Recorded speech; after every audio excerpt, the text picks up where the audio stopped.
Hi everyone, it's Deborah. Hey, I'm going to show you how to make flour tortillas, homemade flour tortillas.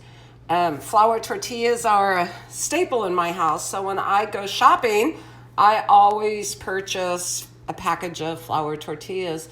And what I found is when I go to restaurants or friends' house that make fresh tortillas, they taste so much better. So I started thinking about it, and it's like, man, by the time they're made in the factory package, trucked into the stores, I buy them, I cook them. I mean, the things are probably a week or two old, so you can taste a difference. So I went on a mission to figure out the best recipe for flour tortillas. And believe me, I went on a mission. There's a lot of variables to it, and this is a proven recipe because I make them all the time and they're perfect. So what I would suggest is you watch this through. After you watch it, get the ingredients and then go back while I'm making it, and I'll make it with you on this video. So first thing we want is 3 cups of all-purpose flour. Now the reason I say all-purpose flour is because during my recipe quest, I tried different types of flours, and I found that just basic AP all-purpose flour works the best. I'm using, here, let me show you what I'm using. This company obviously does not promote me or not sponsoring the show, but I went online and was buying all kinds of different flours to try. I probably tried 20 recipes before I got figured. I like Bob's Red Till. It's organic, I like that, and it works for me. But you can use gold medal and the flours, all-purpose flours you get at the stores too, but I just found that this is a really good flour.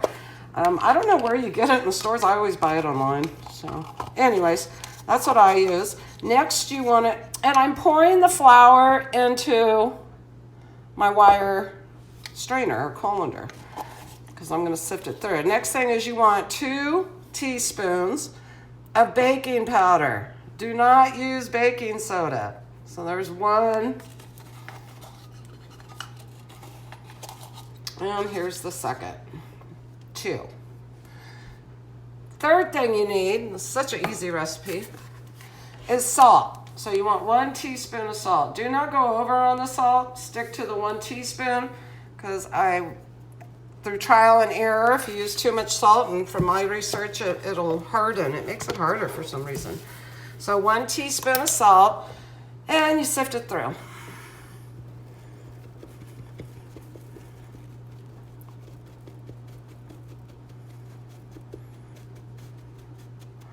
All the way through. Now you're going to see in the bottom of that, see that? That's baking powder.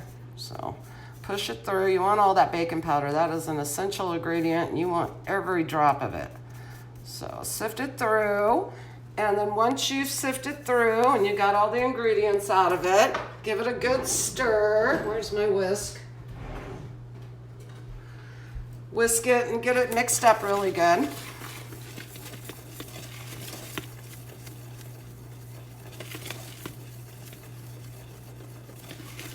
Okay, that's good.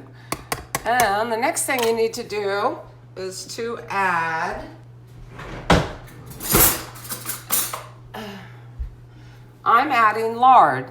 Now, when I was doing my quest on these recipes, I tried Crisco, I tried butter, I even did one recipe that you could use vegetable oil, and I found the best flavor and the best for me is lard. What do I use? I use, you've probably all seen it, the Manteca lard. If you don't have it, you can use butter, or if you prefer to use butter, but I like the lard, so that's what I use. And then the next step is to, you want to mix this through. Now you can use the traditional pastry cutter and cut it through, but I just get my hands in there, and my hands are clean. I washed them before I started, and I just mix all this up. You want to mix this until it's like coarse mill, you know, like a corn mill. It'll be all blended in and it'll be chunky, and you just keep doing this. It'll take a few minutes to get all that fat butter, lard, whatever you're using, all blended in. So I'll come back when I'm done. Okay, I'm back. So I got the, you can see the texture of it. It took me, I don't know, 2 to 3 minutes. And then the next thing we're gonna do is I'm gonna make a little well in here. And I'm gonna add in 8 ounces or 1 cup of hot water. And when I say hot, I mean as hot as you can make it. So I throw a cup in the, get some distilled water or some bottled water and throw it in the microwave until it gets really good and hot. And then you want to blend all this together. And once you get it going, get your hands in there and do it right. So just stir it and blend it, get it all in there. Make sure not to burn your hands with the hot water. Mix it all in until it forms a ball. So all that flour absorbed.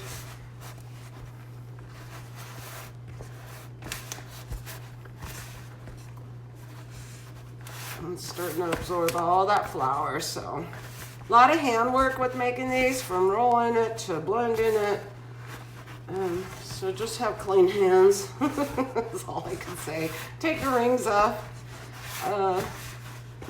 But I'm gonna go, I know this video is a little bit longer than I want, but I really want to show you all how it should look. My daughter got FaceTime me, and we did this through FaceTime, and hers turned out perfect. So I know if you follow the video and work along with me, it will work. So as you can see, I almost have all that flour absorbed in there. Get it all. And then, yeah, almost got it all. Okay, so the next step is after you get it all blended, we're gonna knead it. And there are some tricks to kneading. So again, in my quest to learn how to make the perfect tortilla, I watched videos on how to knead, and I tried different things. So dust your board and put it out, and you're gonna wanna knead for 3 to 4 minutes. So what I do when I start, I just look at the clock and I do it. And here's the trick. So you get it in a rectangle, I fold it 3 times, I turn it, you wanna pull it out. See how you stretch it?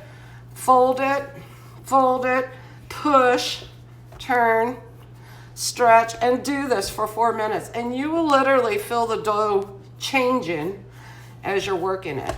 Turn it, stretch it, you want to stretch it out, fold it 3 times, push down, turn it, stretch it, fold it, and just keep doing this for 3 to 4 minutes. Time yourself. Okay, I'll come back in 3 minutes. Okay, I'm back. So I've kneaded it for 3 to 4 minutes, and you should actually, this dough has evolved in your hands as you're working it. So you should have a nice ball of dough. Should still be, mine's still a little warm from the hot water I put in it. And then what I do is I make it a nice little ball like that. And then I throw it in a plastic Ziploc bag. And this step, probably one of the most critical steps. You need to let this dough sit. Now, when I first started looking at recipes, they were like 20 minutes, and I finally saw one recipe, I don't know, because I was just searching, and someone was on it and said, oh no, you need to let this sit for at least an hour. And they went kind of, and then I just throw it back in my mixing bowl, and I put a towel over it, and I let it sit. Now you could just forget about it. You have errands to run, or you're making it for tomorrow night or whatever, or later. But it has to sit for a minimum of an hour. And then you come back, and then I looked at I learned a little bit about the dynamics of it, and what's going on is when you're kneading it, you're stretching out those flour molecules, and they need to calm down. They need to rest. So let your dough sit for minimum an hour. and then I'll show you how to roll it out and cook it. Okay, I'll be back. Hi, I'm back. So I wanted to show you my dough's been sitting for about an hour and 30 minutes. You'll feel the dough, it feels different. See how you can stretch it out. It's soft, silky. So one thing that you should do at this point is to cook these, it needs to be a piping hot pan, and I mean hot. So whatever pan you're gonna use, large enough to be able to put tortilla in, get that on your burner warming up, because after you roll this out, you're gonna throw it on the pan, and it needs to be very hot. So let's say on your stove setting, it's 0 to 10, 10 being high, put the pot on 8 at least. So this batch is good for 12 tortillas. So I'm gonna just cut half of it, and then I'm gonna put the rest back in the bag because I don't need to make all these. This dough you could put in your refrigerator and it's good for up to a week. So what you don't cook, if you don't cook it all at once, you could just make a batch, which I've been doing, like this batch. And tomorrow morning, if I want a tortilla, I could just roll one out real quick. So I have my dough. Obviously, this is gonna be 6 tortillas. So just do this, and I'm gonna show you how to roll these out. Now, I'm not real good at rolling them out. I mean, when I first started, my tortillas looked like the shape of the state of Florida. I mean, it was horrible. So I watched a lot of videos and tried to learn, how to do it better. So I went from Florida to the state of California, and now they're all right. They're circular. So what I do is I roll it in a ball and kind of roll it out in my hand like this to get a start. And I put it on flour, then I get my roller.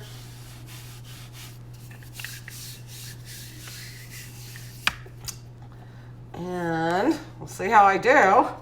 So I just kind of roll it out. You want it, I like mine thin, so I roll that way, and then I turn it. Now, one way, I'll teach you some tricks on this dough that I learned just by trial and error.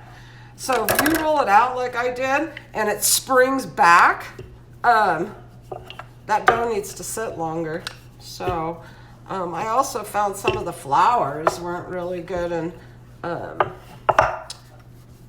were not good flour. I mean, that's why I like the brand I showed you, because it doesn't spring back. But when I first started doing these, I would roll it out like this, and it would spring almost back completely to what I started. So if your dough's springing back like that, put it back. Well, go ahead and cook the one you're rolling out, but the other dough, just let it sit. It needs to sit longer.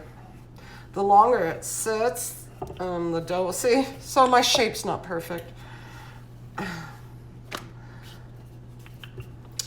About a month ago, I was in Mexico, and I was in a restaurant, and there was a lady there in the corner making homemade tortillas, and she could just roll out a ball and 4 little sweeps with her rolling pin and have a perfect circle. So it's a gift.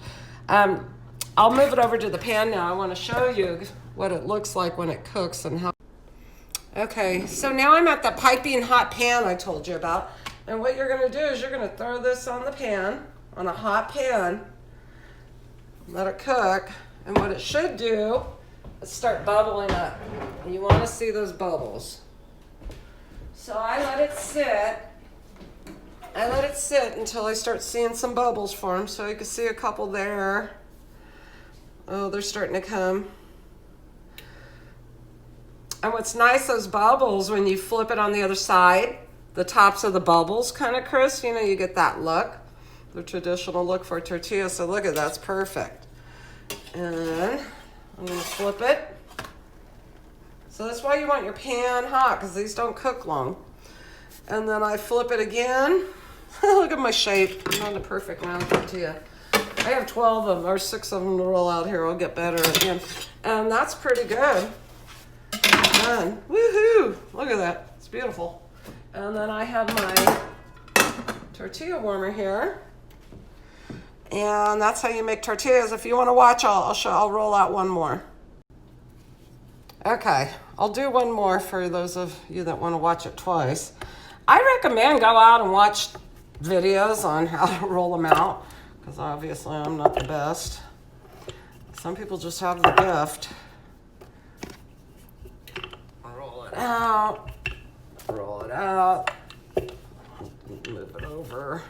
See where I screwed up already over there? Let's turn it a little. See if I can work that out a little. Yeah, my tortillas are definitely not perfectly round. At least they're not the shape of Florida anymore. And I like them thin. Sometimes you could push that back in. So I get mine as thin because they puff up a little bit. You saw on the one I just did. So, scroll that out more here. So we'll cook another one. Okay, back at the pan, slap it in, let it sit till it bubbles.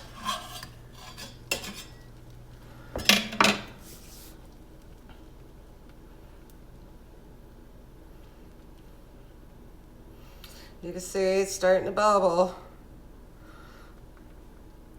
That lady in Mexico I was telling you about, she had like a grill and she had a flat pan, this type of material, metal. And it was hot because underneath it was charcoal from wood. You know, they had an open fire. So she had a really hot pan. She was amazing. So good bubbles. Flip it. Oh, see, I almost overcooked it. Kind of like that flavor, so that's good. And that tells me, yeah, it's pretty much done. So there we go. And look at how nice they are. Nice and pliable. Nice tortillas. Perfect, perfect. Okay, enjoy.